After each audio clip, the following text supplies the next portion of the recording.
How's it going, everybody? So in this video, I want to go over my current herb routine as it stands.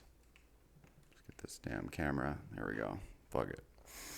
And also kind of like what I've been doing nutrition-wise and stuff like that lately. So, yeah, my herbs, my herb routine, right? My herbal elixir every morning is very similar to what I've been doing. Pretty much the last 2.5 months, give or take, it's been pretty much the same. Okay, so, but I've added a couple things, and I found out something very interesting about rhodiola. Okay, so every morning, okay, so here's my entire routine. Okay, here's my entire routine. Every morning I wake up, I brew a giant pot of coffee or whatever, and I take the piping hot coffee, and I pour it into a blender, a glass blender, and I pour a good amount of it, right? Maybe 3 cups of the coffee into the blender, okay?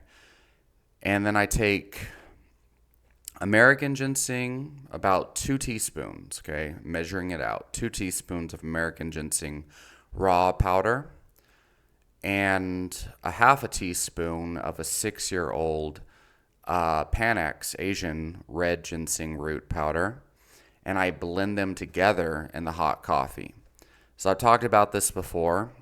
The raw powders, the ginseng powders. So first of all, a lot of people just eat ginseng roots and they get the boost in energy and concentration and the so-called adaptogenic or the tonic properties from these roots without even needing to brew it. But traditionally, these ginseng roots have been brewed in what's known as a concoction, where you simmer it like a soup, basically, for about 2 hours, and some people, even longer. The longer you brew it, the longer you simmer it, supposedly the more potent and powerful it becomes. But lots of people just chew the root outright. So I don't really believe you need any kind of complicated brewing process or extraction process to get the full benefits from ginseng. So what I've been doing with great results is just blending the piping hot coffee together with the raw powders because they're finely ground. I get really good ginseng roots, powders and products from a kind of like family owned ginseng farm in Wisconsin that do have 6-year-old Asian ginseng roots that are just amazing. Okay. Anyway, yeah, blend those two together. And then lately I've actually cut my rhodiola dose. So before I was doing, for a long time, I was doing a lot of rhodiola. For a long time, it was 500 milligrams with and then 250 milligrams, 500 in the morning and then 250 in the evening. But then I cut it down to just 500 in the morning.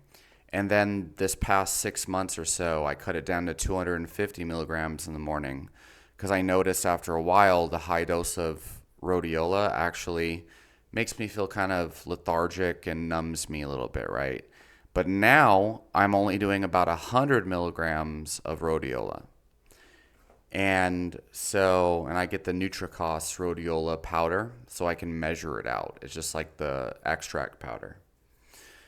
Rhodiola rosea, 2% rosavins. Okay, that's important. There's a lot of different types of rhodiola. A lot of people just, they hear rhodiola and they just get whatever product they see or is cheap on Amazon or something. And, it's no wonder people get horrible results. People don't know how to use it. They don't know what dose you're supposed to feel the effects on and all that other crap. But yeah, like I've mentioned in many other videos, over time, smaller doses of rhodiola are going to be more powerful than higher doses. So I lowered the dosage to 100 milligrams a day, and something very crazy happened.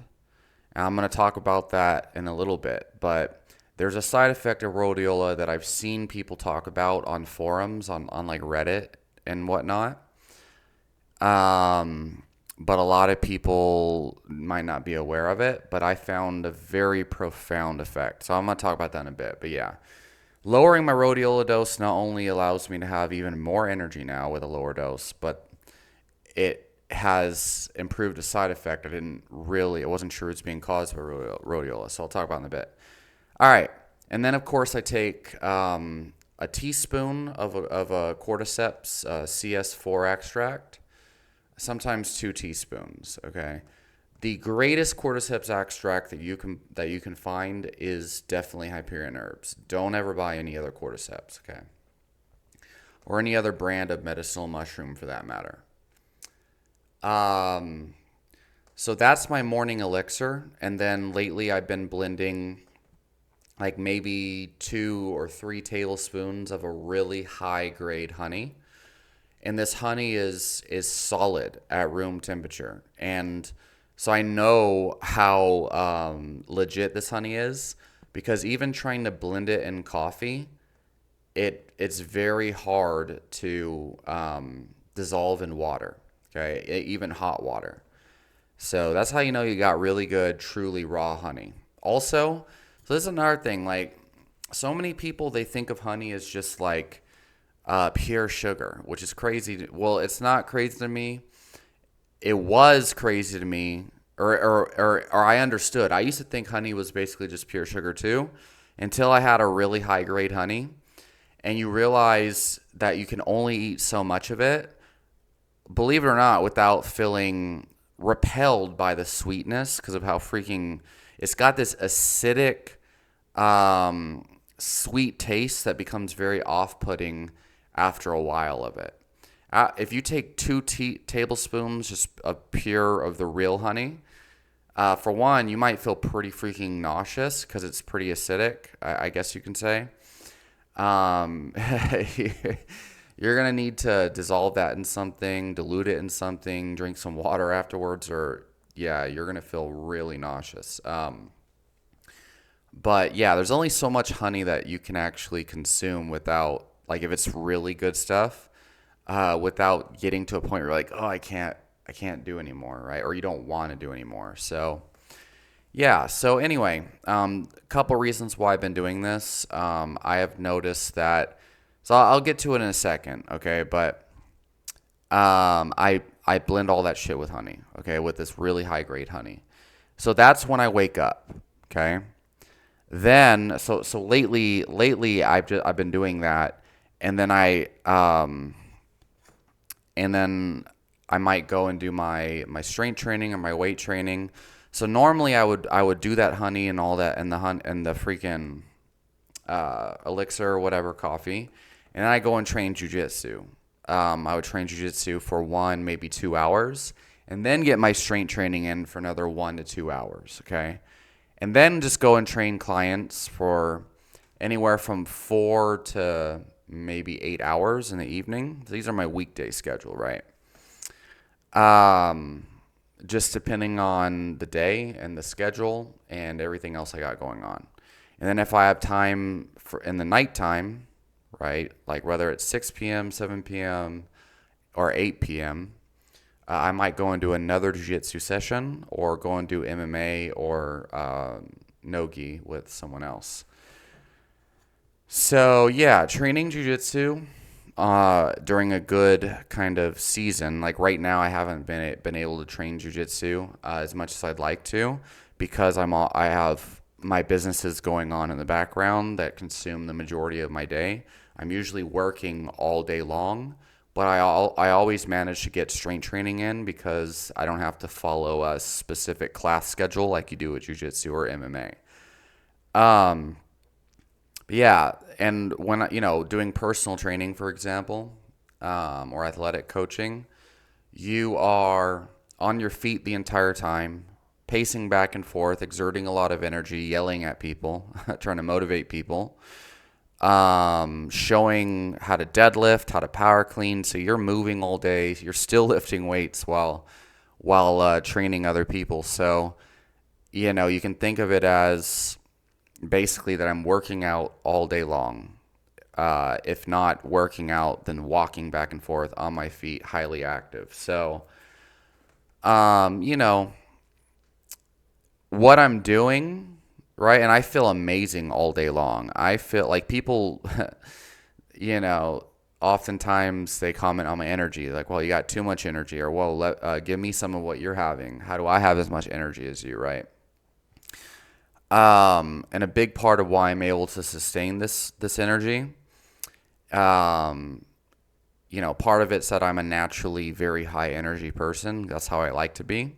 Part of it's my mindset, because I believe that, number one, it's a choice to be in a good mood. It's a choice to be energetic. And, and number two, it's like,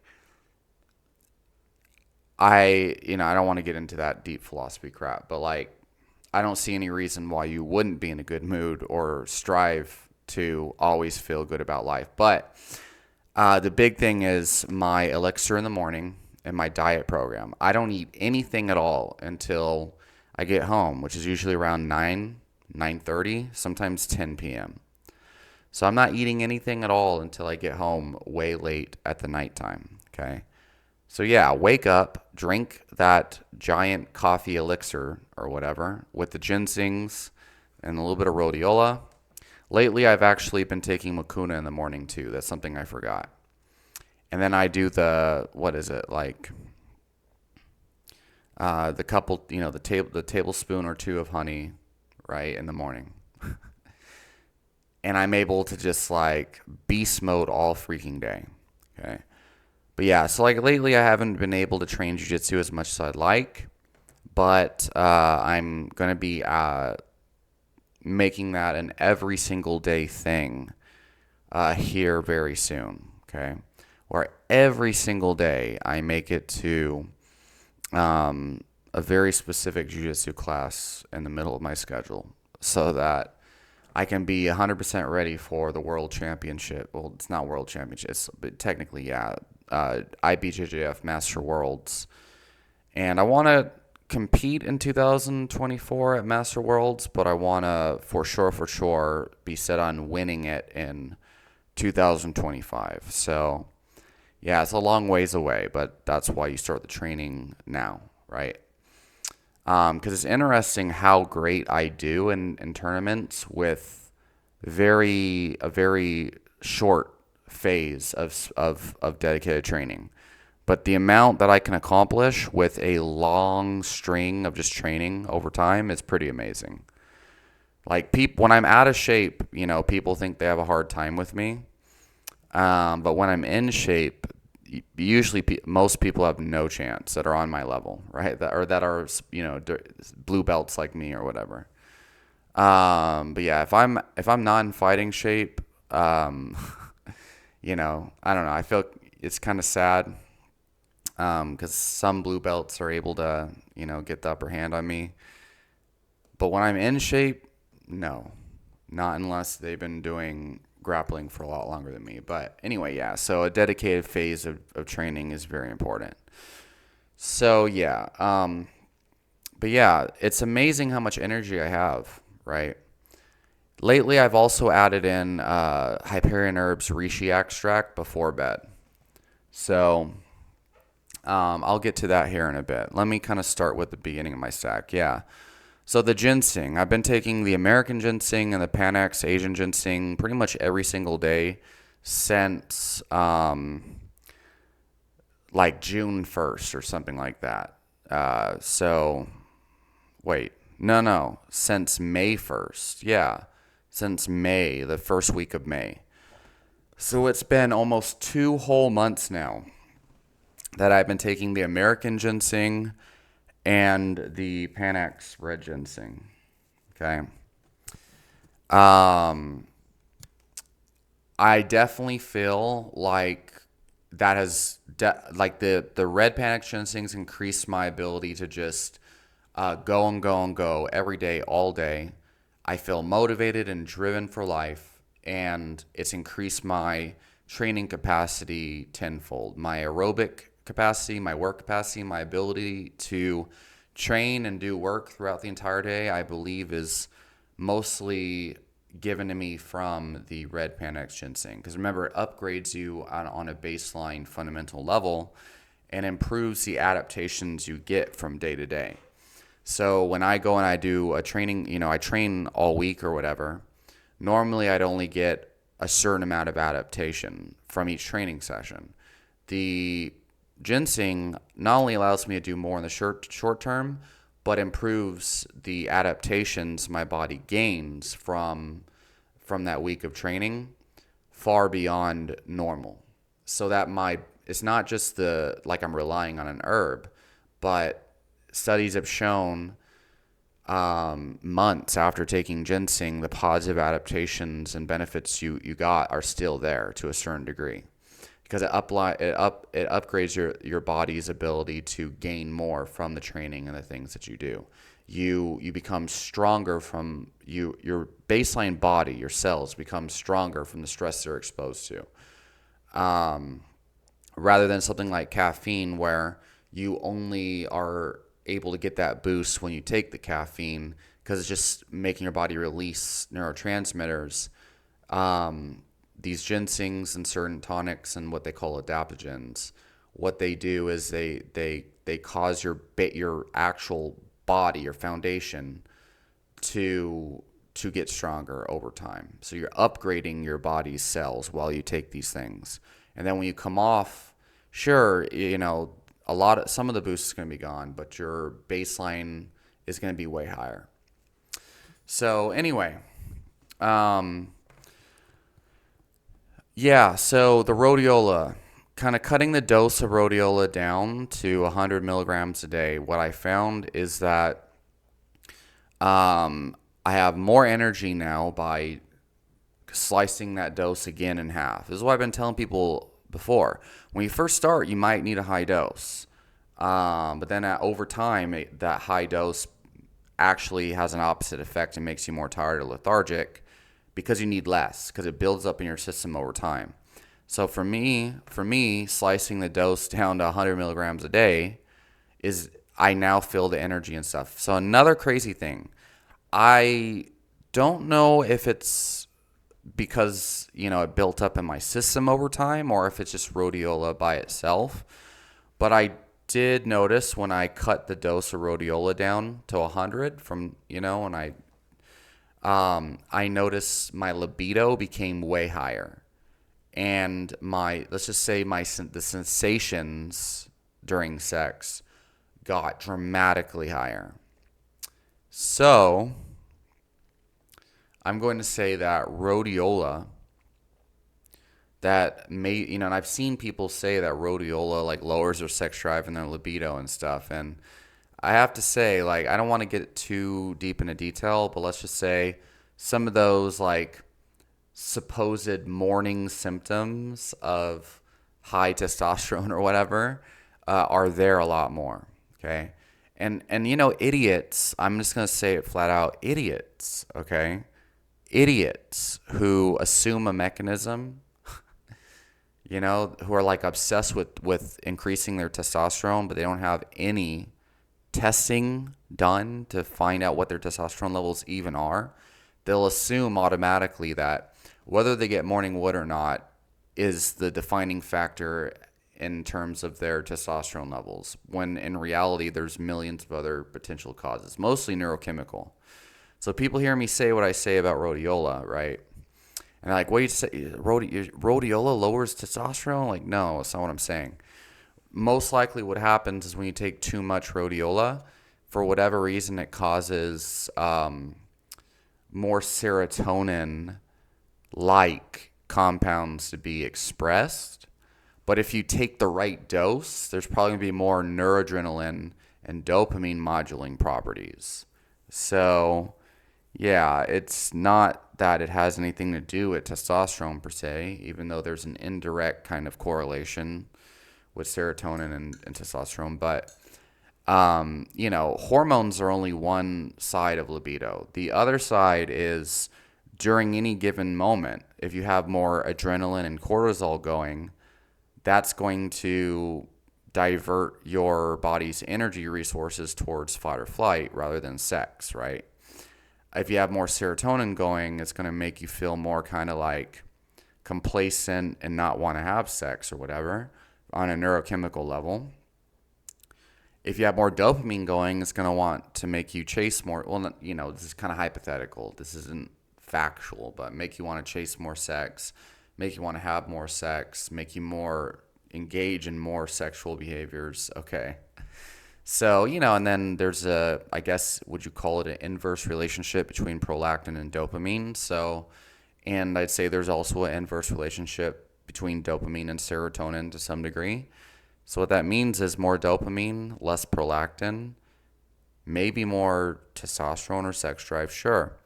But anyway, yeah, don't assume that rhodiola lowers testosterone or anything like that, just from what I'm telling you. Okay? Because people tend to be extremists like that. All I'm saying is that rhodiola, okay, reducing my dose down to 100 milligrams, substantially improved my sex drive. I felt like, like my sex drive was there, don't get me wrong. My libido was there, but it wasn't that crazy libido I had when I was a teenager. Well, what I normally would have that resembles that of a teenager, let's just say, because it never left me. It got actually as I got older, probably because if you know my history, I was on certain medications when I was a teenager. My libido actually increased the more that I started following the diet that I follow now, right? The meat-based diet, and especially taking the adaptogens and doing strength training and all this stuff. My libido's only skyrocketed, but the rhodiola definitely had some kind of numbing effect on it. But I didn't care because I've been working on having a more healthy relationship with my sex drive for a while. Removing pornography completely from my life has been, obviously an up or down battle for a long time, but mostly successful, and even more so with something like rhodiola in my stack. But yeah, my lifestyle is as close to porn free as most of these people in the no-fap communities and stuff will tell you. Like maybe once every 3 months, if even that, right? And it's hard with Instagram and just being around beautiful women all the freaking time. But anyway, yeah. So we're, trying to have a healthier sex drive in general, just meaning removing that artificial stimulation, the junk food, right? The freaking sexual junk food is what I call pornography. It's not good for you. It's toxic. It just hijacks your system. So I just remove as much of that as possible, and rhodiola helps with that. And just focusing more on relating to females, obviously, relating first and foremost. Because that's the most fun part, really.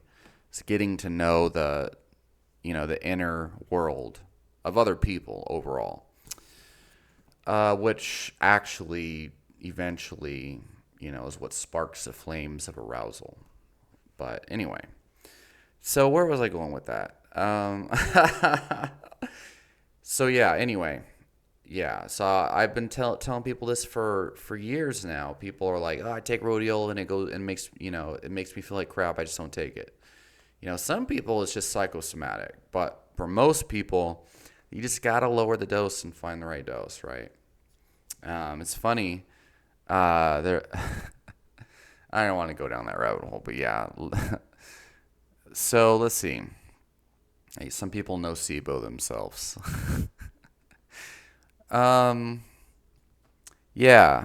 So the Mucuna is cool. What I noticed with the Mucuna, and I take a low dose right now of the Now Foods Dopa Mucuna, product I've been talking about for years, really, for a long time. And I find Now Foods Dopa Mucuna. I take 2 capsules of it. So I believe it's about 800 milligrams of their extract. And I feel like it actually I feel like every time I take it, for whatever reason, I immediately am getting stronger from training. Like I'm hitting PRs faster. Okay. So of course, mainstream supplement people and nutrition and training people typically will insist that there's no supplement that's going to get you PRs super fast or something like that, right? No supplement's been proven to really like improve strength to a significant degree and blah blah blah. But obviously If you follow my channel for a while, you'd know I'd beg to differ. A lot of people, the problem is like when these mainstream motherfuckers start talking about keto, carnivore diets, or supplements and herbs, they haven't dived into that world enough to understand enough about it to understand how the science applies, right?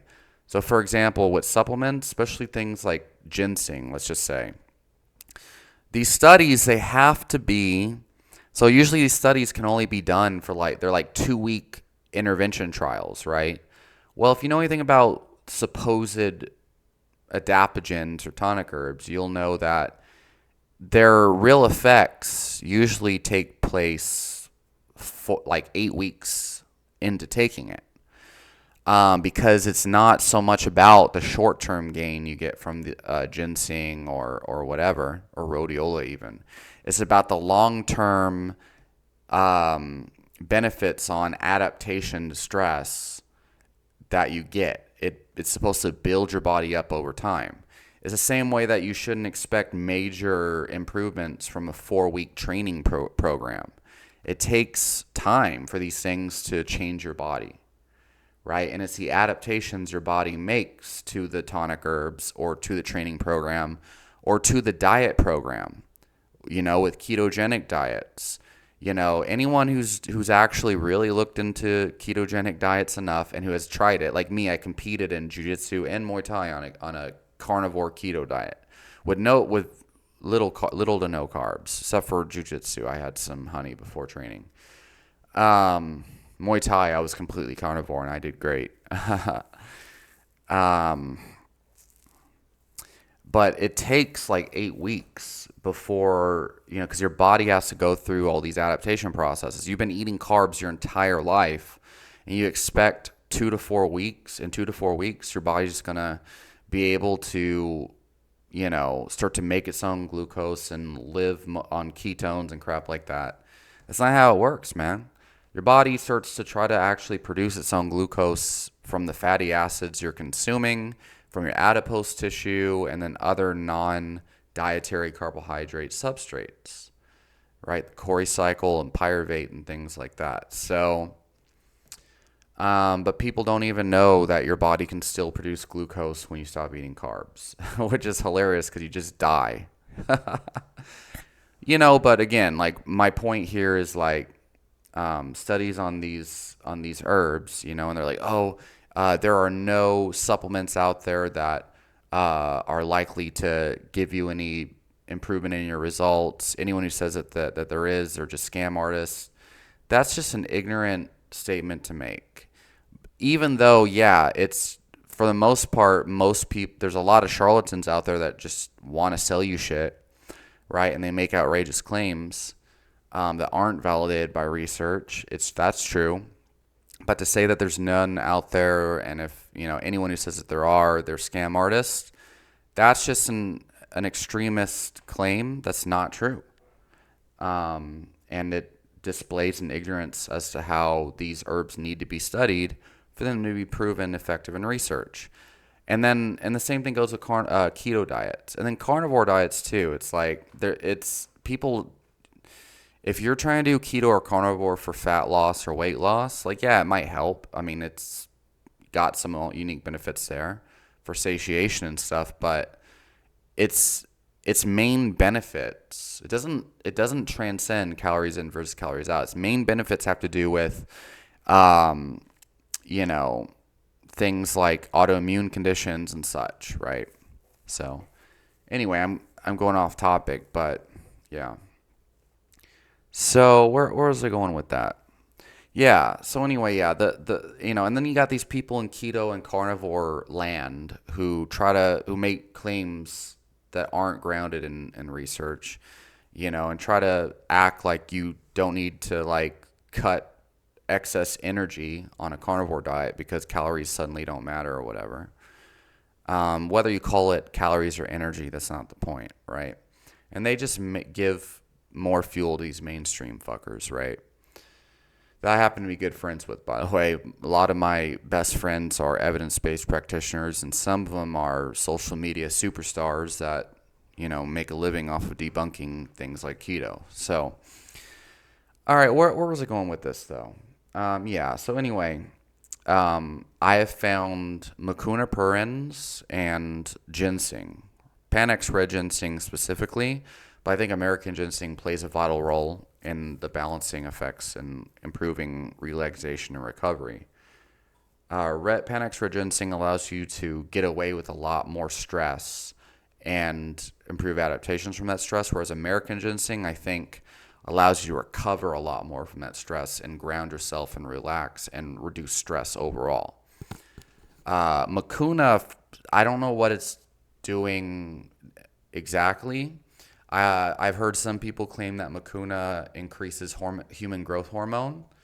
But I just don't, I don't even, like, from what I've heard, human growth hormone isn't even, I'm not looking like Liver King or whatever, who was caught definitely taking human growth hormone. I don't think there's unique benefits on strength for human growth hormone outside of maybe joint and ligament growth. But what I think the Mucuna does is, obviously it improves dopamine.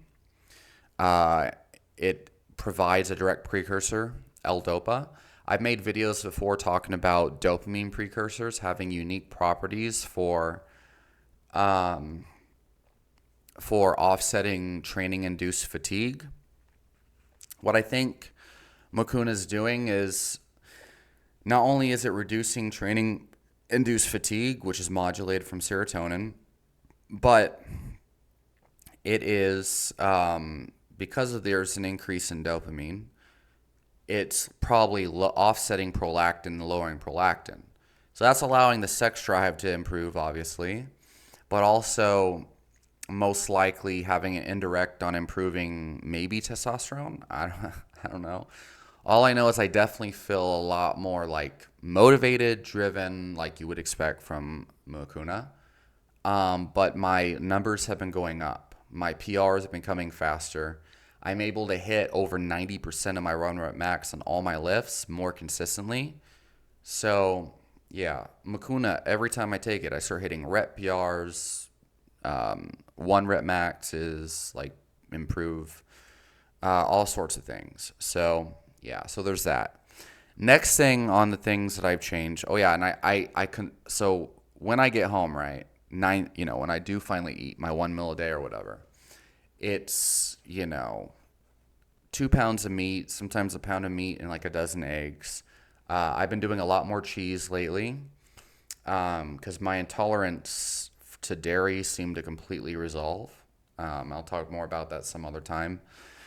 And lately I've been doing like a 32 ounce container of yogurt, right? Just plain out yogurt. And then sometimes I'll mix some whey protein with it. And then I add honey to my yogurt, okay? So I'm getting a good amount of carbohydrates from yogurt and honey as of lately, right? And I feel the best I've ever felt doing this. The great thing about eating like no fiber is that you never fart. You don't have any gas. Bloating, I don't have bloating unless I drink a shit ton of water or something, right? But yeah, you just feel so much lighter, so much better, so much more clear. Like there's like the fog from the farting and all the bacteria built, the probiotic bacteria or whatever. I feel way better. It's pretty awesome, actually. So yeah, so fuck all that. Yeah, so there's some more stuff. What else was I going to get into?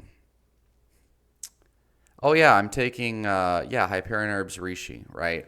So yeah, I've made a lot of kind of back and forth videos about Reishi, but it just depends on what form you're taking and other things. So I take about a teaspoon of Hyperion Herbs Reishi before bed. And I just started taking it like maybe 4 or 5 days ago. So I'm kind of experimenting still. So last night I took 2 teaspoons. Sometimes I'll take more or less just depending on how much relaxation I feel I need in the moment. What I really feel like the Hyperion Herbs Reishi does, okay?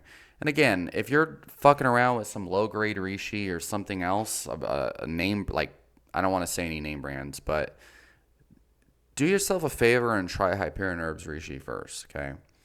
And take a lower dose for a longer period of time, okay? Here's what I noticed from Hyperion Herbs Reishi. So first of all, it's interesting. I think I've noticed like a libido improving benefit from it, believe it or not, but a different type of libido, kind of how I mentioned with American ginseng. But I also obviously notice a calming effect. You just feel more neutral and feel more pleasant satisfaction feelings. I also notice I feel, and this is going to sound weird, but I'm more sensitive to the changes of in like energetic aura. This is going to sound stupid, but whatever. Like the vibe, a change in vibe. I feel like I'm more sensitive to the change in vibe from day to day and the change in vibe from environment to environment. So, like maybe a lot of people have become numb because they're always binging on social media and all this other crap, numb to the vibes that they feel when they walk into work or they walk into, I don't know, the gym, jiu-jitsu training or whatever. I don't know if anyone's ever noticed feeling a different vibe from season to season, right? Hopefully this is making sense. Or when you walk into a family gathering versus being at home in your normal place all the time. And I'm not just talking about anxiety and tension, but just like almost a different feeling of color. But, this is probably not going to make sense to a lot of people. It's not a scientific thing. It's an intuitive thing. But I think Reishi has improved my ability to feel the more subtle backdrops of different areas of life. Hopefully, I don't know if that makes sense, but yeah, it's interesting. So I don't want to go too deep into that, but another thing that Reishi definitely does, obviously it calms you down, kind of like satisfaction feelings, balance, baseline, peace, brings you a feeling of tranquility and peace. Improves sleep, improves digestion. I notice food intolerances seem to just go away when I'm taking reishi, which is interesting. Maybe due to its potential effects on breaking down pathogenic bacteria and biofilms and stuff like that in the intestine.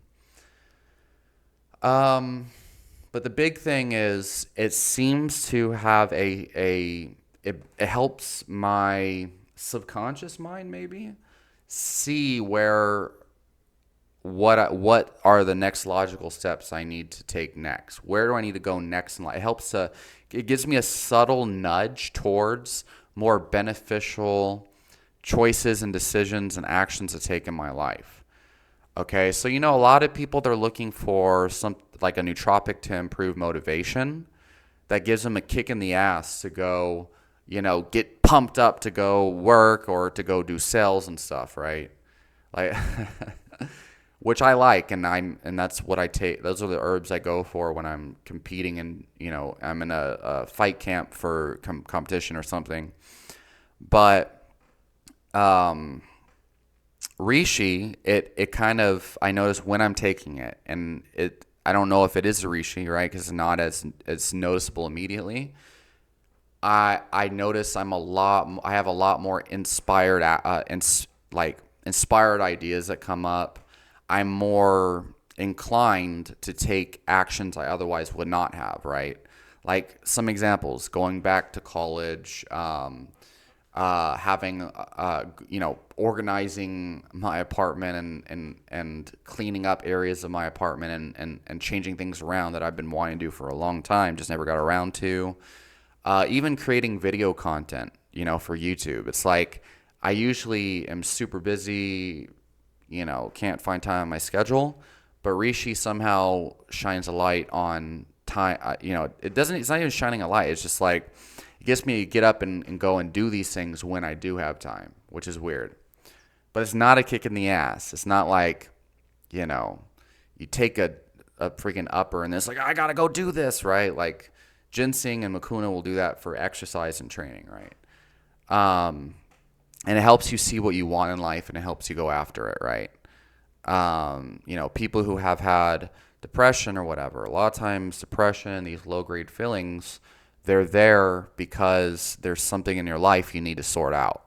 A lot of people, there's too much fog, too much noise in the background. They've got all these things going on in their life that it's all attacking the mind at once, and they can't see clearly as to where they need to go to fix things. And I feel like Rishi kind of like causes all the noise to kind of like spread apart, like Moses or whatever in the ocean spreading apart, so you could see a clear line through the ocean and walk right to the promised land, right? That's basically it. Or all the noise fades out in the background and you can see a bright light shined on where you need to go next or what you need to do next. So every time I take Rishi, it kind of opens my mind to get momentum going towards where I need to go, if that makes sense. Yeah. All right, so a couple updates I want to get out in this video too about my YouTube channel. Okay, so yeah, I just feel like there's a lot of topics I want to cover. I've talked before about starting a new YouTube channel dedicated to training, and exercise performance and crap like that. I don't know, maybe I'll do that. Who knows? But like, the thing is, I definitely want to make videos about these topics. So I'm probably going to just start pumping these videos out on this channel first, and we're going to see how that works. I just want to talk about these things more because I've got a lot of very valuable ideas that are very unique that people need to hear. And I think on this YouTube channel, it all kind of feeds into similar concepts, right? So, for example, once you get past food intolerances, autoimmune disease, once you've reversed diabetes and all the sick stuff, once you've healed sickness, right, and you don't have any symptoms of disease, now you can go from, I guess, repairing your health to suddenly building even more robustness and adaptation. And this is where people need to get to. Because a lot of times people completely solve all their health problems, but now they're still addicted to the health information and they're addicted to fixing problems. But what they need to start to do now is become addicted to building and cultivating robustness, right, and adaptation. So adaptability. This is a concept that is seen in training and physical exercise training and sport training, but not seen in health. But basically, all these biohackers are weak. They're like, I gotta have, my optimized 8 hours of sleep with blue blocking glasses on, in a cold temperature room, 62 degrees, no more than that. Gotta have my morning lemon water, all these supplements, this and that, right? If I don't have good sleep, then I'm fucked, then like I'm shedding 10 years from my life. And then there's a correlation study that says like, people who have under 6 hours sleep have more car accidents and all this crazy shit that just reinforces fragility, right? And it's like creates this crazy nocebo effect and self-fulfilling prophecy where people actually create worse moods, worse performance when they have less sleep. Or people are like, oh, age-related decline. The older I get, the more prone to injury I get. And it's like, really, what you need to focus on is like what I'm doing. Like my whole tonic herb thing, my 1 meal a day. I'm like feeling like a god no matter how much sleep I get. And I'm productive as hell, right? Obviously, get as much sleep as you need, right? But to think that if you don't get enough sleep, your whole day is fucked. You are literally choosing to be a victim to your sleep. Don't do that. I'm on the opposite spectrum now. I'm like, man, whether I get enough sleep or not, whether I trained really hard yesterday, all this crap. People are like, if I trained too hard yesterday, then I'm just going to need to recover for a whole week or whatever. I can only deadlift once a week because deadlifts are the hardest to recover from. Week. I'm more here. 1 rep max deadlift every day on top of squats, bench deadlift, yada, yada. Because I know that the body adapts over time.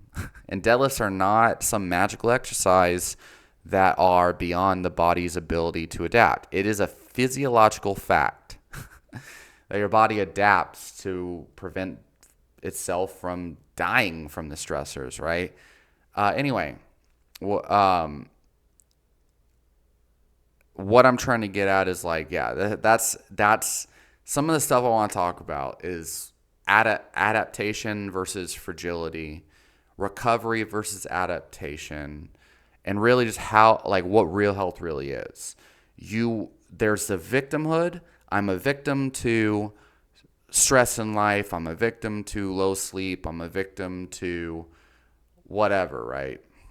How nice my clothes are. People are going to make fun of me if I don't look fancy, whatever. Um, versus like, hey, I didn't have much sleep today. I didn't shave my beard today. I didn't have my coffee today or whatever. I didn't eat today. Mr. One Meal a Day over here with a little bit of honey, sure. You know, but I'm going to train hard anyway.